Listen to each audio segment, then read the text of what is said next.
नमो बुद्धाय मित्रांनो. तर आपण आता बघतो आहोत सुजातागड. हे स्थळ महाबोधी टेम्पलपासून निरंजना फाल्गू नदीच्या पलीकडे आहे.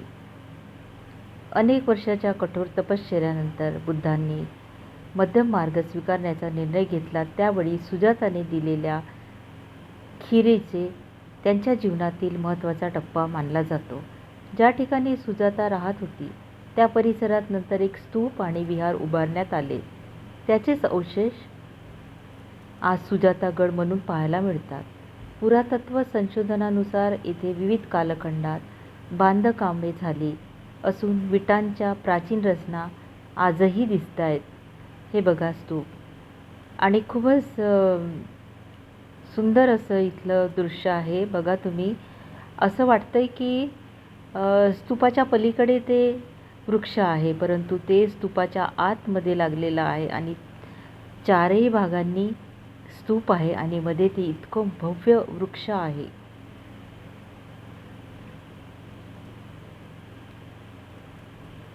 इथे शांत वातावरण आणि प्राचीन विटांचे अवशेष आणि बौद्ध इतिहासामुळे हे स्थळ पर्यटक आणि बौद्ध अनुयायांसाठी आकर्षणाचे केंद्र आहे. तर 6 वर्ष तपश्चर्या केल्यानंतर प्राग बोधी पर्वतावर तथागत भगवान बुद्धांनी, जेव्हा ते सिद्धार्थ होते, राजकुमार सिद्धार्थ, त्यांचे शरीर अतिशय अशक्त झाले होते. अगदी पाठ आणि पोट एक झाली होती. डोळे अतिशय खोल गेले होते आणि त्यांना रिअलाईज झाले होते की हा मार्ग चुकीचा आहे.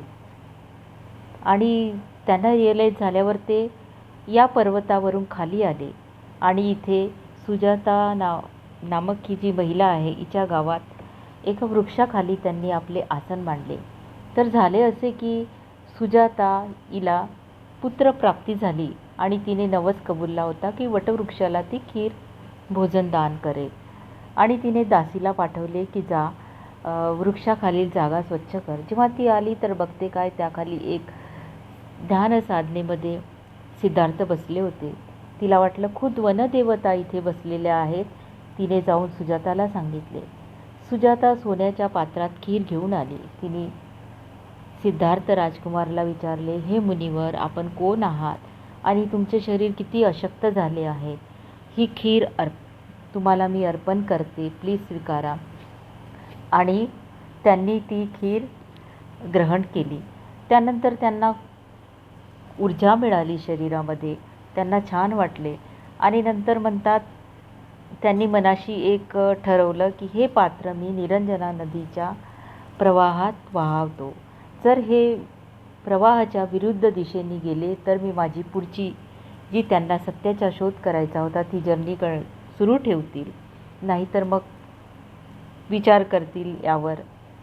तर त्यांचं ते सोन्याचं पात्र जे आहे, खिरीचं पात्र, ते प्रवाहाच्या विरुद्ध दिशेने आलं आणि त्यांना वाटलं की नाही, माझा प्रवास आणखी पुढे आहे.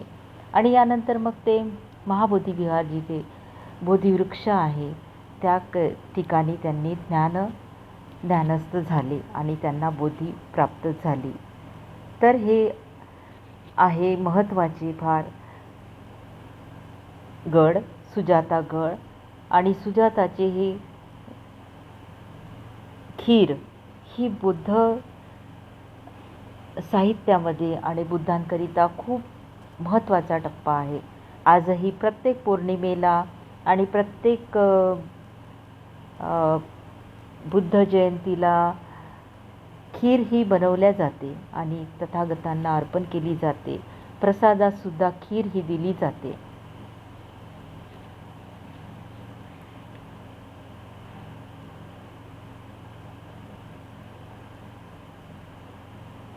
तर आपणास हा भाग कसा वाटला हे आम्हाला नक्की कॉमेंटमध्ये सांगा.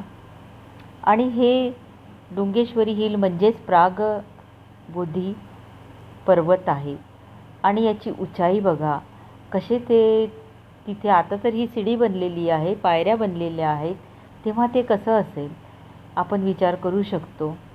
आणि ते इतक्या उंचावर तिथे त्यावेळेस बरेचसे ऋषीमुनी असायचे, पण त्यांचा हेतू असायचा की स्वर्गप्राप्ती.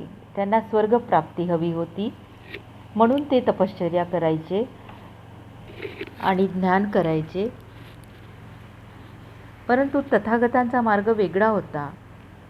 त्यांना तर मानवांच्या जीवनामध्ये इतका क्लेश आणि इतकं दुःख का आहे आणि त्यावर काय निवारण आहे हे शोधायचं होतं. आणि त्याकरिता एक सशक्त शरीर हवं होतं. स्वतःला आणि स्वतःच्या शरीराला इतकं कष्ट देऊन, आणि 6 वर्ष खूप होतात, त्यांनी 6 वर्ष खूप कष्ट दिले. म्हणजे एक तिळा एवढा दाणा खाणे. पुढच्या एखाद्या व्हिडिओमध्ये मी सविस्तर त्यांनी कशा प्रकारे त्यांचं खाण्याचं आणि कसं होतं त्यांचं ते ज्ञानसाधनेचं ते मी तुम्हाला सविस्तर एका व्हिडिओमध्ये सांगणार. अक्षरशः म्हणजे आपल्याला डोळ्यातून पाणी येईल असं. इतकं म्हणजे कठीण ध्यानसाधना त्यावेळेसचे ऋषी करायचे.